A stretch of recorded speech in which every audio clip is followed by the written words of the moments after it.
नमस्कार. उमेद आयएसच्या ऑनलाईन प्लॅटफॉर्मवर मी प्रफुल्ल कुमार तुम्हा सर्वांचं पुन्हा एकदा मनापासून स्वागत करतो. आज आपण आपल्या नियमांच्या दुसऱ्या भागाकडे जाणार आहोत आणि एक नवीन नियम अभ्यासणार आहोत. हा नियम तुम्हाला समोर दिसत असेल. आपल्या नियमांवर खूप सारे प्रश्न आतापर्यंत वेगवेगळ्या प्रश्नपत्रिकांमध्ये सुद्धा विचारलेले आहे आणि जिथे जिथे सिलेबस होता तिथे प्रश्न विचारलेले आहे. आपल्याला सुद्धा आपल्या सिलेबसमध्ये हा भाग दिला असल्यामुळे या नियमाच्या संदर्भाने प्रश्न विचारणं अपेक्षित आहे. प्रश्न किती येतील याचा आकडा मला देखील सध्या सांगता येणार नाही. मात्र कितीही प्रश्न येऊ द्या, ही प्रश्न बरोबर कसे आणायचे हे मात्र तुम्हाला मला निश्चितपणे हमखासपणे सांगता येणार आहे. ही बाब या ठिकाणी लक्षात घ्या.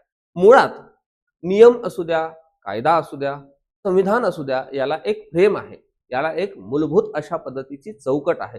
जर ती चौकट आपण व्यवस्थित केली, ती फ्रेम व्यवस्थित केली आणि तो भाग व्यवस्थित समजून घेतला, तर त्या भागावर कधीही कोणताही कसाही प्रश्न केव्हाही विचारला तरी आपल्याला त्या प्रश्नाचं उत्तर देता येतं. ही बाब या ठिकाणी लक्षात घ्या.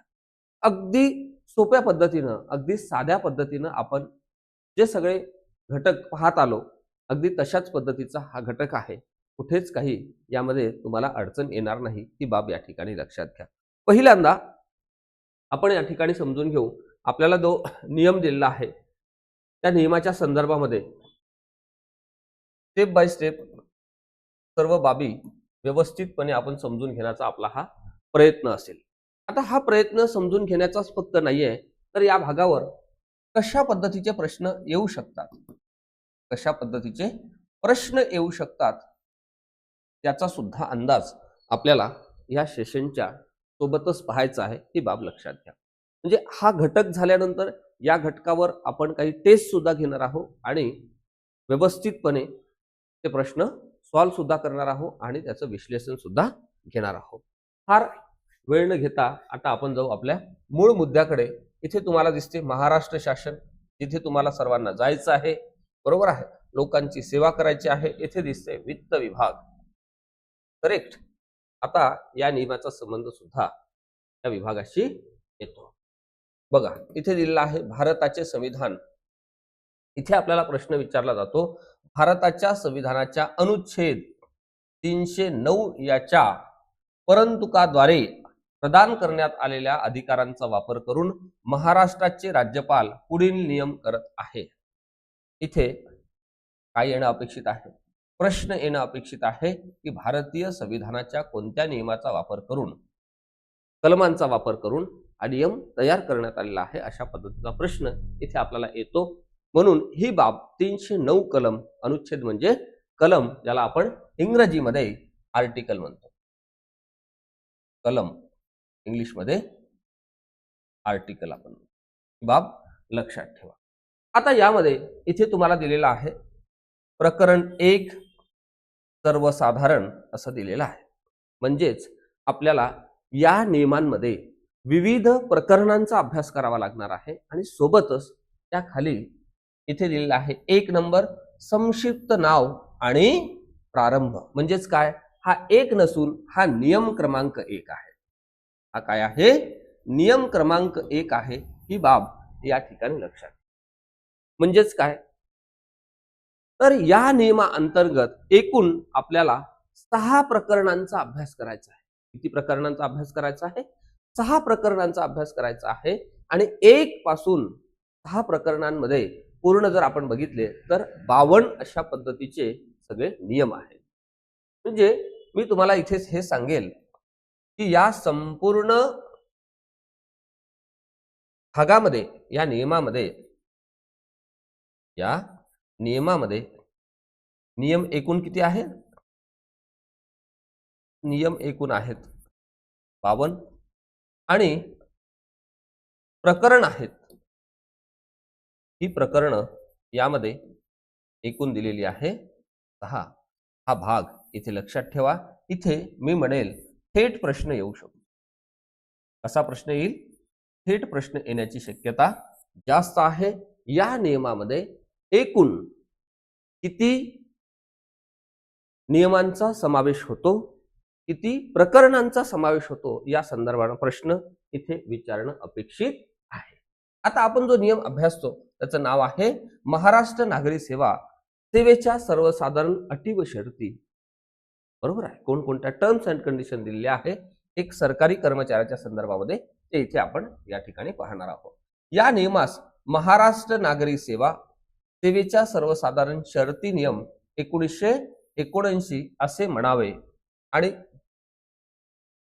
1981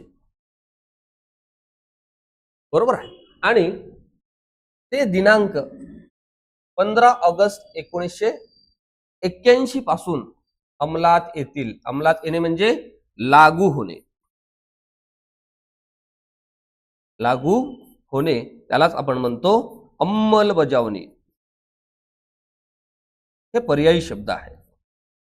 आपल्या प्रश्नपत्रिकेमध्ये ज्यावेळेस प्रश्न आपल्या समोर येईल त्यावेळेस निश्चितपणे पर्यायी शब्द सुद्धा त्या ठिकाणी वापरलेले असतील. म्हणून मोस्टली प्रश्न नियमांच्या संदर्भामध्ये नियमातलेच वापरले जातात. मात्र कधी कधी प्रश्नाच्या स्वरूपामध्ये आपण जर बघितलं तर एक गोष्ट आपल्याला त्या ठिकाणी लक्षात येईल की तिथे पर्यायी शब्द वापरले जातात आणि पर्यायी शब्द वापरत असताना त्या पर्यायी शब्दाचा अर्थ आपल्याला माहिती पाहिजे.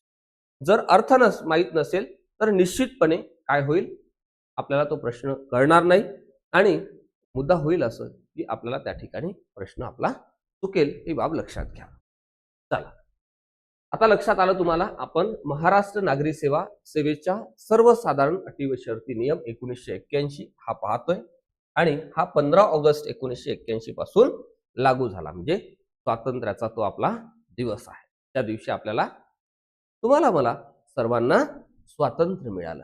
फक्त मिळालंच नाही तर ते आपण मिळवलेलं आहे. भारतीय लोकांचा, भारतीय क्रांतिकारकांचा, भारतीय स्वातंत्र्य लढ्यामध्ये काम करणाऱ्या प्रत्येकाचं योगदान आपल्या स्वातंत्र्यासाठी आहे. 75 पेक्षा जास्त वर्ष आपल्या स्वातंत्र्याला होऊन गेली. भारत सरकार, महाराष्ट्र सरकार, तुम्ही, मी आणि वेगवेगळ्या एनजीओज हे मिळून आपण आझादी का अमृत महोत्सव सुद्धा साजरा केलेला तुम्हाला निश्चितपणे आठवत असेल. चला नेक्स्ट पुढे जाऊ. आपल्याला कुठलीही काही घाई नाहीये. अभ्यास करत असताना व्यवस्थितपणे स्टेप बाय स्टेप आपण ह्या सगळ्या बाबी समजून घेण्याचा प्रयत्न करू आणि त्यावर प्रश्न सुद्धा सॉल्व्ह करू. इथे आहे नियम क्रमांक 2. नियम लागू होण्याची व्याप्ती ह्या नियम क्रमांक 2 मध्ये सांगितलेली आहे. आज जसा भारत आहे किंवा आज जसा महाराष्ट्र आहे तसा तो महाराष्ट्र किंवा तसा तो भारत पूर्वी नव्हता. आज ज्यांना आपण राज्य म्हणतो, स्टेट म्हणतो, तो कधी काळी काही प्रांताचा भाग होता. त्यावेळेस प्रोव्हिन्सेस होते, त्याला आपण प्रांत म्हणतो. ब्रिटिशांच्या राज्य काळामध्ये, ब्रिटिशांच्या काळामध्ये, ब्रिटिशांच्या शासन व्यवस्थेमध्ये ब्रिटिशांचं राज्य आपल्या भारतावर होतं आणि त्या काळामध्ये भारतामध्ये विविध अशा पद्धतीचे प्रांत होते. ही बाब या ठिकाणी लक्षात घ्या. महाराष्ट्र सुद्धा एका प्रांताचा भागच होता. पण त्या सगळ्या काळामध्ये असलेले नियम लागू होतील का? त्यानंतर तयार झालेले नियम लागू होतील का? देशाच्या स्वातंत्र्यानंतर देशभरामध्ये काही नियम तयार झाले का? राज्याच्या निर्मितीनंतर राज्याच्या सगळ्या प्रशासनाच्या संदर्भाने काही नियम तयार झाले का? याची संपूर्ण व्याप्ती आपल्याला ह्या सगळ्या संदर्भाने पाहायचं आहे. ही बाब लक्षात. हे नियम त्यात अन्यथा स्पष्ट अथवा ध्वनित असेल ते खेरीज करून, ते सोडून सेवातील ज्या सदस्यांच्या आणि पदधारकांच्या सेवेसंबंधीच्या शर्ती विहित करण्यास महाराष्ट्र शासन सक्षम आहे अशा सर्व सदस्यांना आणि पदधारकांना लागू होतील. त्याचप्रमाणे हे जे नियम आहे, हे नियम बघा, ए काय म्हणतो, 2A आहे. ही बाब लक्षात ठेवा. कधी कधी काय होतं हे आपण विसरतो. 2A मध्ये काय म्हटलेलं आहे? 2A मध्ये सांगितलेलं आहे ज्या व्यक्तीच्या नियुक्तीबाबत आणि अपॉइंटमेंट आणि सेवा योजनांच्या शर्तीबाबत त्या काळी अंमलात असलेल्या अन्य कोणत्याही कायद्याद्वारे किंवा त्यान्वये विशेष तरतूद केली आहे अशा कोणत्याही व्यक्तीस त्या काळातल्या नियमानुसार, त्या काळातल्या कायद्यानुसार जी कोणी अपॉइंट झालेले आहे त्या सगळ्या व्यक्तीच्या संदर्भामध्ये, आणि सोबतच बी मध्ये सांगितलेलं आहे ज्या व्यक्तीच्या सेवेच्या संबंधामध्ये तिच्याबरोबर केलेल्या करारात वेतन व भत्ते आणि निवृत्ती वेतन किंवा त्यापैकी कोणत्याही गोष्टीबद्दल विशेष तरतूद केलेली आहे अशा व्यक्तीस. त्यानंतर पुढे सांगितलेलं आहे, अशा कायद्याच्या किंवा कराराच्या, ज्याला आपण संविधा म्हणतो, कॉन्ट्रॅक्ट, करार, कंत्राट, कळतं ना, कंत्राट, करार, कॉन्ट्रॅक्ट, संविधा हे शब्द लक्षात घ्या. कराराच्या तरतुदीप्रमाणे समावेश नसलेल्या कोणत्याही बाबतीत देखील लागू होतील आणि स्त्रियत्तर सेवेसंबंधातील नियम खेरीज करून शासनाच्या नियंत्रणाखालील स्थानिक निधीमधून वेतन देण्यात येणाऱ्या शासकीय कर्मचाऱ्यांना देखील लागू होतील. हे आपल्याला सी मध्ये सांगितलेलं आहे. टीप का म्हणते पहा. टीप नंबर 1, रजा व निवृत्ती वेतन यांच्या संबंधात भूतपूर्व सौराष्ट्र, कच्छ, मध्य प्रदेश आणि हैदराबाद या राज्यामधील जे शासकीय कर्मचारी मुंबई राज्याकडे वाटप प्राप्ती कर्मचारी म्हणून आले असतील व त्यांनी वेळोवेळी फेरफार केलेला शासन निर्णय वित्त विभाग क्रमांक INT 1056-S8 दिनांक 7 जानेवारी 1957 अनुसार 1 नोव्हेंबर 1956 पूर्वी भूतपूर्व राज्याचे जे नियम लागू होते तेच नियम लागू व्हावेत अथवा असा विकल्प दिलेला असेल तर अशा कर्मचाऱ्यांना ते नियम लागू होतील. एकदा दिलेला विकल्प हा कसा असेल, अंतिम असेल. ही बाब या ठिकाणी आपल्याला टीपच्या माध्यमातून सांगितलेली आहे. पुढे बघा, टीप क्रमांक 2 काय म्हणतो. अखिल भारतीय सेवा आपण सुरुवातीला बघितलेलं होतं वर्तणुकीचा नियम अभ्यासत असताना, की अखिल भारतीय सेवा कोणकोणत्या, IAS, IPS आणि IFS म्हणजे इंडियन फॉरेस्ट सर्व्हिस. पूरक भत्ते नियम 1954 यातील नियम 3 आणि अखिल भारतीय सेवा प्रवास भत्ता नियम 1954 यातील नियम 3 यांच्या अनुरोधाने महाराष्ट्र शासनाच्या सेवेत असणाऱ्या अखिल भारतीय अधिकाऱ्यांचे पूरक भत्ते आणि प्रवास भत्ते महाराष्ट्र नागरी सेवा नियमातील संबंधित तरतुदीद्वारे विनियमित केले जातात.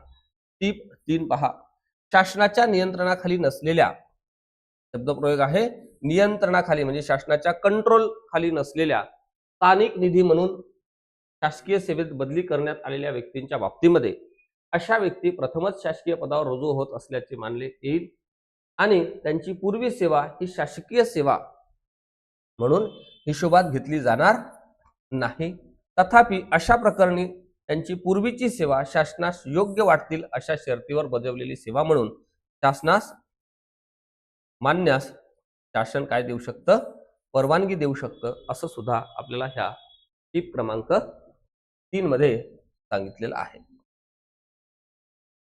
आता इथं दिलेलं आहे नियम क्रमांक 3.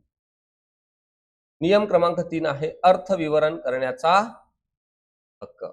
या नियमाचे अर्थविवरण करण्याचा हक्क वित्त विभाग स्वतःकडे राखून ठेवत आहे.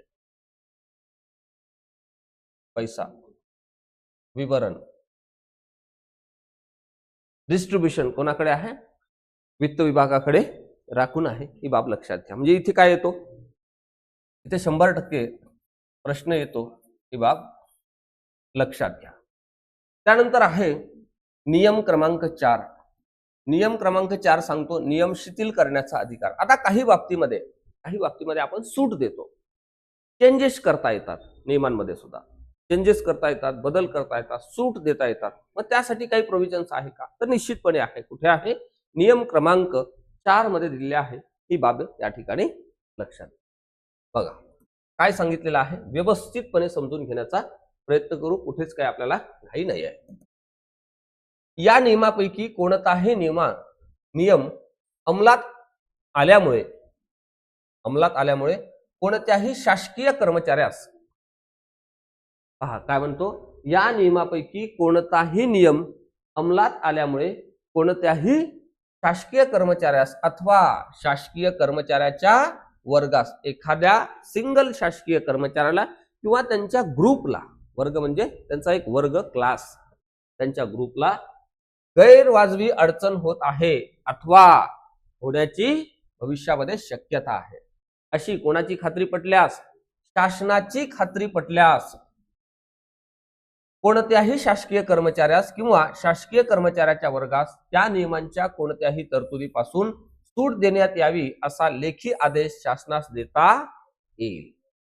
जर शासनाला वाटलं की एखाद्या कर्मचाऱ्याच्या ग्रुपला, एखाद्या वर्गाला त्या ठिकाणी काय होत आहे, त्रास होत आहे, अडथळा होत आहे, त्या सगळ्या केसमध्ये किंवा काही नियमांच्या संदर्भामध्ये त्यांना अडचण निर्माण होत आहे, त्रास होत आहे, अशा केसमध्ये शासनाला जर खात्री पटलेली असेल तर शासन लेखी आदेश काढून त्यामध्ये बदल करू शकतो. ही बाब या ठिकाणी स्पष्टपणे सांगितलेली आहे. म्हणून इथे म्हटलेलं आहे नियम शिथिल करण्याचा हक्क हा नियम क्रमांक 4 मध्ये दिलेला आहे.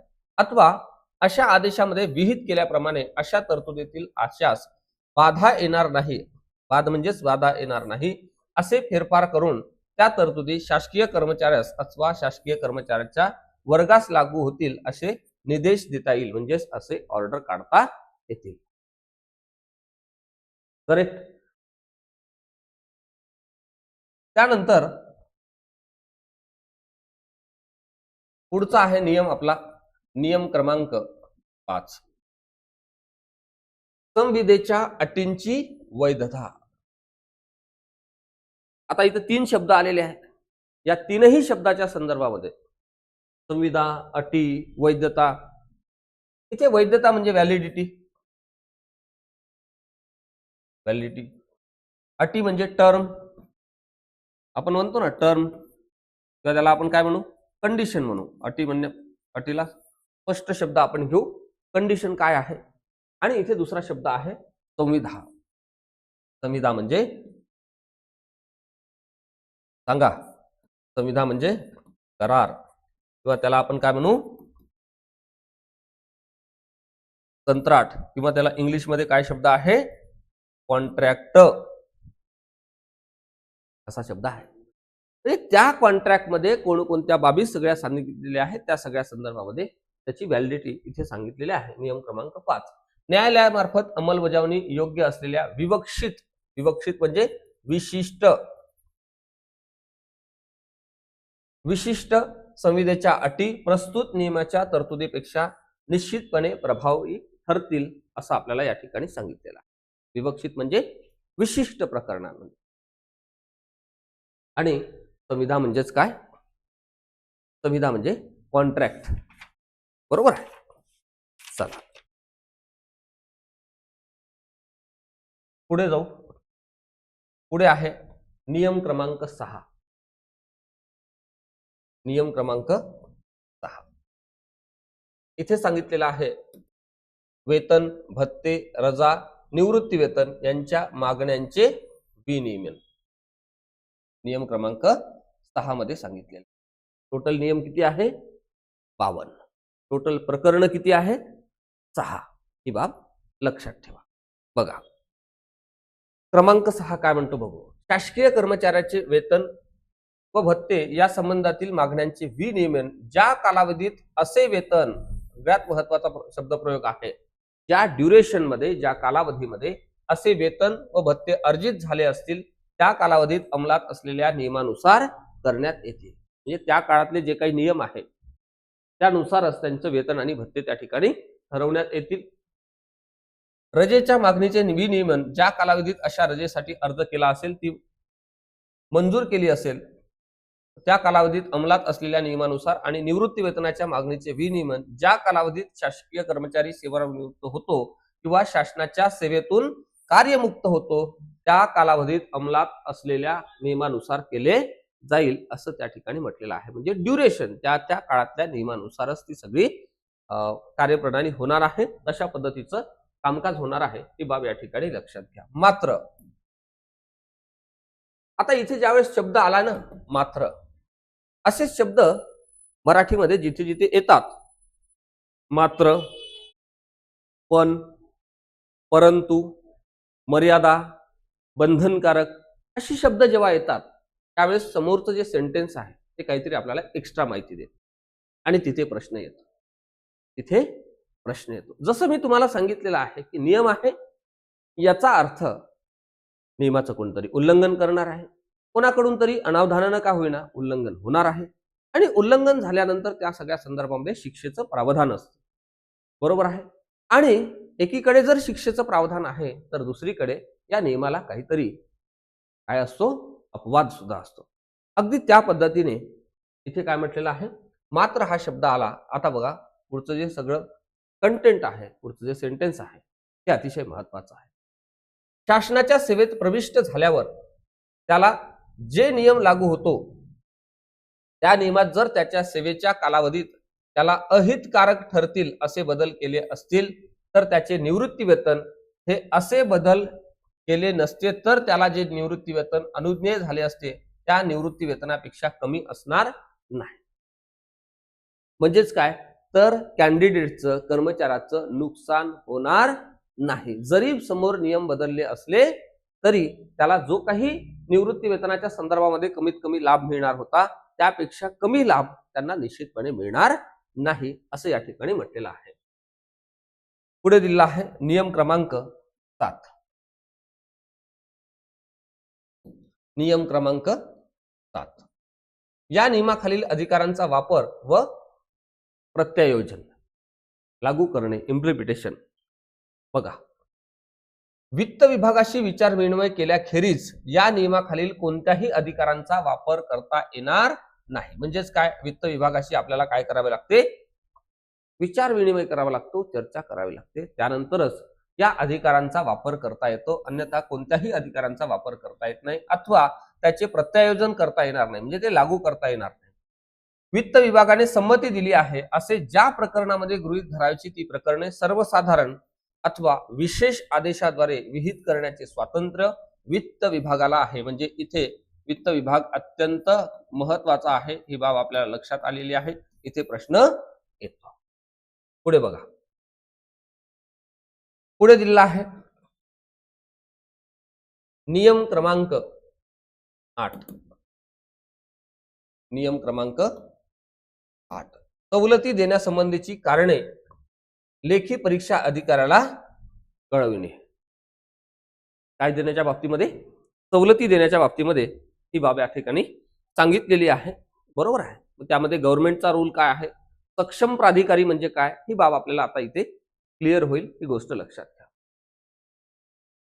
या नियमाखाली कोणत्याही शासकीय कर्मचाऱ्यास कोणत्याही सवलती देण्यासंबंधीची कारणे ज्या प्रकरणामध्ये नमूद करावीची आहेत असे विहित केले असेल अशा प्रकरणामध्ये शासनाव्यतिरिक्त अन्य सक्षम प्राधिकाऱ्याने अशा सवलती मंजूर करणाऱ्या आदेशाची प्रत कारणासहित लेखी परीक्षा अधिकाऱ्याकडे पाठवावी असे या ठिकाणी सांगितलेलं आहे. शासनाव्यतिरिक्त अन्य सक्षम प्राधिकाऱ्याने अशा सवलती काय करायच्या आहे, मंजूर करायच्या आहे आणि ती जी ऑर्डर आहे म्हणजे त्या ज्या आदेशाची प्रत आहे कारणांसहित, त्यामध्ये सगळे कारण हे व्यवस्थितपणे डिटेलमध्ये दिलेले असावे, त्याची एक प्रत लेखा परीक्षा अधिकाऱ्याकडे आपल्याला पाठवावी लागते. ही बाब आपल्याला सवलती देण्यासंबंधीची कारणे लेखा परीक्षा अधिकाऱ्याला कळवणे या मथळ्याखाली दिलेली आहे आणि हा नियम क्रमांक 8 आहे. ही बाब या ठिकाणी लक्षात घ्या. आता तुम्हाला सांगितल्याप्रमाणे या संपूर्ण नियमामध्ये महाराष्ट्र नागरी सेवा सेवेच्या सर्वसाधारण अटी व शर्ती यामध्ये एकूण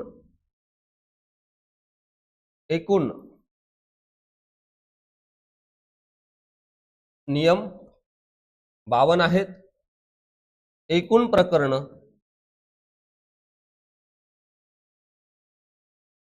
6 आहेत. यापैकी आपण आतापर्यंत 8 नियम पाहिलेले आहेत. पुढील नियम जो आहे 9 पासून पुढे अर्थातच 9 पासून पुढे म्हणजे हा किती असेल, प्रकरण 2. प्रकरण 2 पासून पुढे, प्रकरण 2 पासून पुढे हा भाग आपण या नंतरच्या सेशनमध्ये पाहूया. इथपर्यंत मला असं वाटते की तुम्हाला व्यवस्थितपणे ह्या सगळ्या बाबी समजत आहे. बरोबर आहे. आता तुम्हाला ह्या सगळ्या बाबी समजत आहे की नाही यासाठी आपण आपल्या क्लासरूम मध्ये टेस्ट सुद्धा घेत असतो. 2 पद्धतीचे टेस्ट आपण या भागावर घेणार आहोत. एक ज्याला आपण काय म्हणतो, टॉपिक टेस्ट म्हणतो. बरोबर आहे. प्रत्येक प्रकरणावर सुद्धा आपण टेस्ट घेऊ, काही काळजी करू नका. इथे हा असेल MCQ बेस, म्हणजे एक प्रश्न आणि त्याला 4 पर्याय. दुसरी टेस्ट आपण घेऊ, टेस्ट नंबर 2, ही आपली MBT असेल, म्हणजे ज्याला आपण मेमरी बेस टेस्ट म्हणतो. इथे प्रश्न असेल, बरोबर आहे, आणि इथे रिकामी जागा असेल. इथे तुम्हाला आन्सर लिहायचा आहे. यातून सगळे फॅक्च्युअल बाबी पाठ झाले पाहिजे, हा आपला उद्देश आहे. आणि मुलाखतीला सुद्धा तुम्हाला काही प्रश्न असे विचारले जातात. त्यामुळे आपल्याला त्याचा सखोल अभ्यास करून घेण्याच्या संदर्भामध्ये लेक्चर्स अगोदर व्यवस्थित पाहणे, त्यानंतर नोट्सच्या माध्यमातून त्याची रिव्हिजन करणे, त्यानंतर ह्या टॉपिक टेस्ट सोडवणे, टॉपिक टेस्ट नंतर MBT सोडवणे, जेणेकरून आपला हा भाग पूर्णतः पक्का झाला पाहिजे, ही बाब या ठिकाणी लक्षात घ्या. आजच्या या सत्रात मी इथेच थांबतो. नेक्स्ट भागामध्ये, पुढच्या लेक्चरमध्ये आपण नियम क्रमांक 9 म्हणजेच भाग 2, प्रकरण 2 भाग म्हणा, किंवा या नियमानुसार त्याला प्रकरण आपण म्हणू, प्रकरण 2 नियम क्रमांक 9 पासून समोरचा जो संपूर्ण घटक आहे तो व्यवस्थितपणे पाहू. चला, थँक्यू.